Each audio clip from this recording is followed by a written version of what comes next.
Good technique is going to be crucial to keep your shoulders healthy. It's very easy for your shoulders to get pretty cranky, especially with more complicated movements like throwing or Olympic weightlifting, more dynamic stuff that we're working on.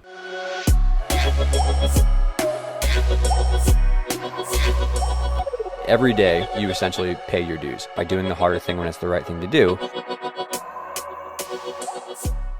What's up, everybody? Welcome back to Shift's YouTube channel, and I'm super excited to be chatting about how to keep your shoulders healthy. This is something that a lot of people have asked me about. I unfortunately treat a lot of athletes and regular everyday adult fitness people for various shoulder injuries, and many people either consulting work for teams or also who are coming back from an injury say, hey, what do I need to do for maintenance care to make sure I kind of reduce the risk of injury and also just get the most out of my shoulders? While I am absolutely not going to say that this prevents injuries, but these things that we have here are going to be the best ways to optimize your shoulders to make sure you're getting the most out of your training, the most out of your goals, and you're also trying to keep your shoulders as healthy as possible. What we're gonna do is break down all these things if you wanna learn, but first, before we dive into it, make sure that you go below and just subscribe to our channel and also turn on the notification bell, because we wanna make sure you guys get the most high quality content. And this video came from somebody who submitted something in the comment section. We wanna make sure that people who are really excited are learning about this. They're getting the things that are gonna help them. So the more feedback we get, the more you guys can see these videos when they come out. I'm glad these videos have been very helpful for people, so we'll keep doing them. For shoulders specifically, we're not going to break down geeky anatomy and break down all that kind of stuff. I love that stuff, but it usually bores people to death when they watch these videos. So I just want to share the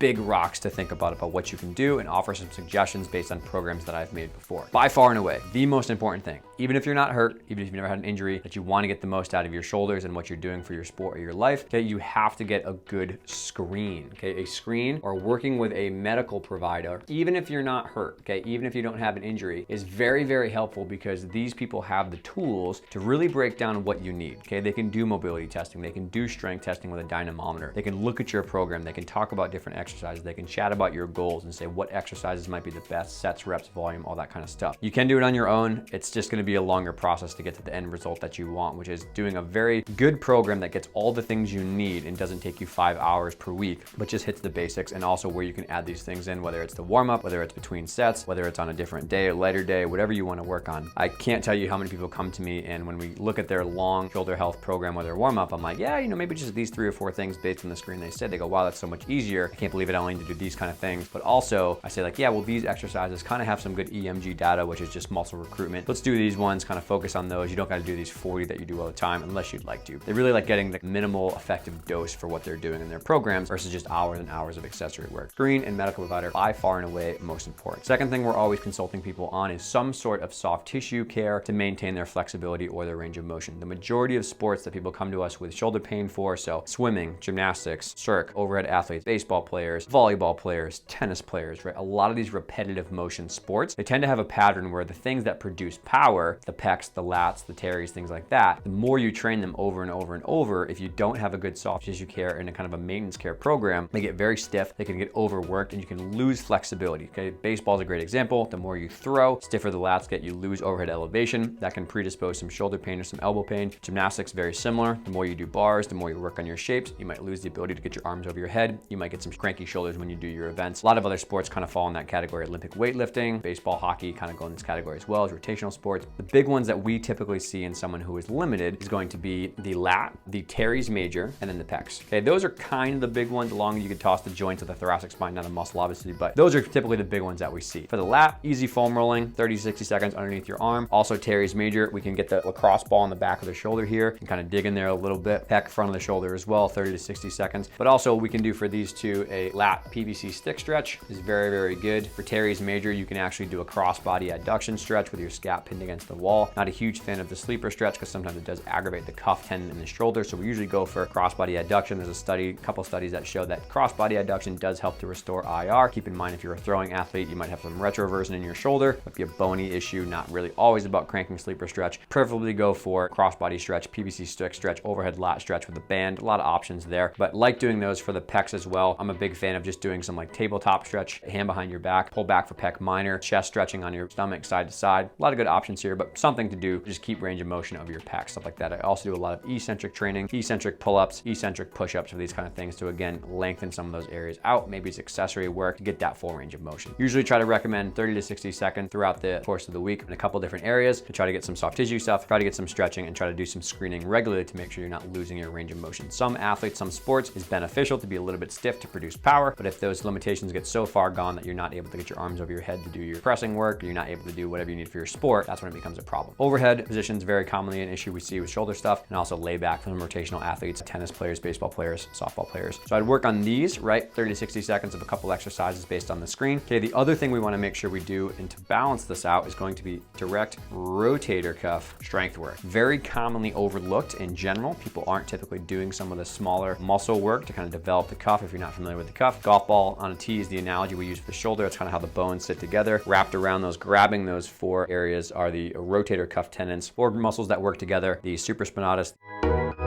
the infraspinatus, the teres minor, and the subscapularis. All of them being nice and balanced together help kind of maintain that suction seal. Directly loading those areas can make them less prone to things like tendinopathies or problems there. Biggest thing, along with not doing them in general, is that people typically are not doing a hypertrophy approach to these things. They're not growing the muscles, or they're not doing weight that is actually challenging. Okay, we work with a lot of professional athletes at the facility that I worked at, Champion Physical Therapy in Boston, and then also I work with a lot of high-level college and pro athletes as well. And typically they're doing smaller weights, yellow TheraBands, and maybe that's good for a warm-up, but it's not going to be really there to get that shoulder stronger. So we typically recommend, anywhere from 2 to 4 sets of 8 to 12 reps with weight that's actually challenging enough for you. So there's very commonly, we're seeing people doing 5, 6, 7, 8, 9, 10 pounds of sideline ERs, T's, Y's, U's, full cans to load those things. Okay, we know from studies that I've been lucky that my boss has done, Mike Reinhold, that we know the EMG activity of what exercises load the cuff a lot. The exercises that we typically give are going to be sideline external rotation. We're going to give some sort of a prone T, Y, and U, kind of work on the middle trap, the lower trap, the rhomboid, stuff like that. We could do some 90-90 IR as well for subscap, along with internal rotation of a heavier band. So IR, ER, and then also we want to do some sort of a full can, right? So those kind of 5 to 6 exercises, those 5 I just listed, also with TheraBands here and here. If we do them in the right set and rep range with the right amount of weight that's challenging, we're going to grow those rotator cuff muscles. We're going to get them nice and strong. A lot of people respond really well to that, and it helps to kind of button up a lot of their well-rounded program. So we definitely want to make sure we're doing some sets and reps that are challenging enough. Again, I'm doing 2 to 3 sets, maybe usually for most people to start with, 8 to 12 repetitions with weight that's actually challenging enough. The entire program, as we'll talk about at the end, is going to be about 2 times per week. Ideally would be good, but we're going to be doing this kind of stuff, the soft tissue stuff maybe every day, but definitely the lifting stuff here about 2 times a week is good. 3 times if you make a living off your shoulder and you really need a lot more. So I really think these are good, and it kind of bridges really well to the next concept up here, something that's very commonly overlooked, which is going to be horizontal rowing strength. So if you look at a lot of strength programs or a lot of sports performance programs, they're very good at training horizontal pushing, and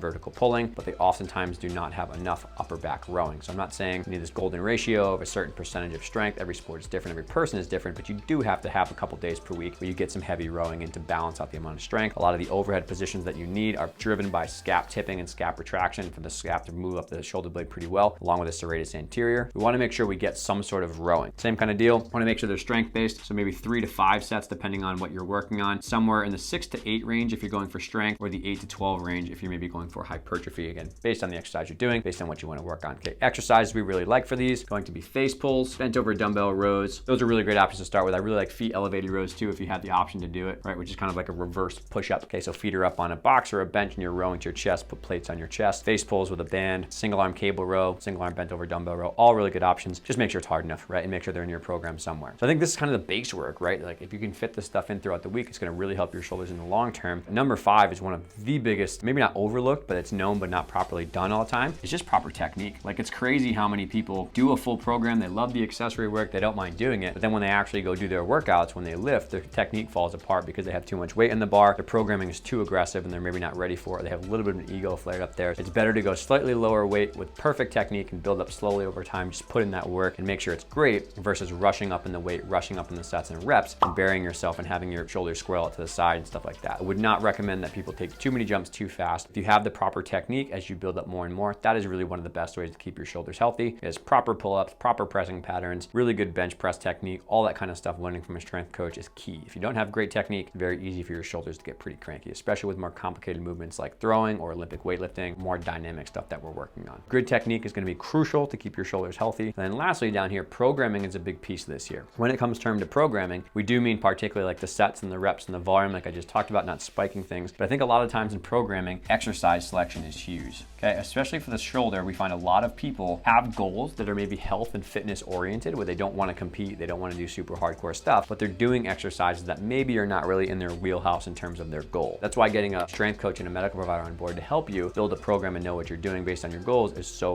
important. The biggest example I see of this is the range of motion of pressing, right? Some people don't want to put in the work or don't have the time to work on full overhead mobility and thoracic spine mobility, so they don't have great overhead positions, but they still want to do pull-ups, they still want to do a lot of dumbbell pressing overhead, and it bugs their shoulders because we're really kind of forcing that range of motion. Versus maybe we could just do a landmine press, right, or an incline press for the shoulder that way, and maybe a half kneeling cable pull down. You could have that person, instead of doing an overhead dumbbell press or barbell press, maybe we just go incline dumbbell presses on an angled bench, or do a half kneeling landmine press, still get a great training effect, still work the shoulders, still getting your performance goals of health and fitness. And then maybe for a pull-up situation, maybe instead of doing 3 days of pull-ups, maybe on one of those days or 2 of those days, we do an angled half kneeling band pull with a cable or a band around a rig or something like that, and load it up super heavy. You can use a Kaiser machine or a weight stack. You can use an eccentric pause there to make it harder, but you're not jamming your shoulder overhead if you don't have that mobility. Again, I think this is one of the common things I see that drives people off the beaten path and they get into a frustrating point, but just modifying a few things is really going to be the key they need there. So lastly, out of all these things, the most important thing that most people don't do is they need to watch for early signs of pain. If you are not respecting when you start to feel your shoulder bug, you start feeling kind of funky and back off and change your exercises, that's the easiest way to get a problem long term. You have your rotator cuff be irritated, or like some labral issues, or just have general pain. It's not even always about like pathomechanics. I study quite a bit of pain science as well, and you could just overload the shoulder capacity. Could just be an issue. If you don't respect that early warning sign of pain, modify your exercises or change some stuff, you might get in some frustrating points. I know it's hard because people love to work out. I love to work out too. They love their programming. They want to do what they want to do. You know, almost all the time it comes back to haunt them down the road. Be aware of those kind of things. Make sure you know what early versus late signs are. If you are someone who is lifting, you're sore for a day, everything gets better. That's a normal response to exercise. It's supposed to be hard. If your pain's more than a 3 out of a 10, if it lasts more than 3 days, or if it's the third time that it's limited your lifting or your workout or your sport, that's generally what I recommend to people, is when you want to kind of take a break, get it checked out by someone in the long run. If you wanted to put this all together, I would say recommending for the left side especially about 2 times per week. So 2 times per week, you could do the soft tissue stuff any day you work on your upper body, but 2 particular times for about 15 to 20 minutes where you do 30 to 60 seconds of your soft tissue care, about 5 minutes there. You run through 2 to 3 sets of your dumbbell exercises, and then you add in some of the horizontal rowing twice a week as well to your workout. The technique and the programming, that should be kind of an everyday thing that you're working on, especially with the pain. So those things are more constant, 5, 6, and 7, but 2, 3, and 4, 2 times per week, I would generally recommend that. It's what I do for myself. It's what I recommend for my clients and also all the people I treat for rehab and anyone I consult with. We're trying to do that, especially if the sport involves their shoulders for a long time. Hopefully that is helpful. If you guys enjoyed this, I'd love to share more on these kind of maintenance care things or proactive strategies. Drop a comment below. Let us know what you liked here. Let us know what you'd like to see for future videos, or just do us a favor, like and subscribe to the YouTube channel, and then turn the alarm on for notifications so you're the first to know about new stuff that we have coming out. Hope you guys enjoyed this. Have a great day.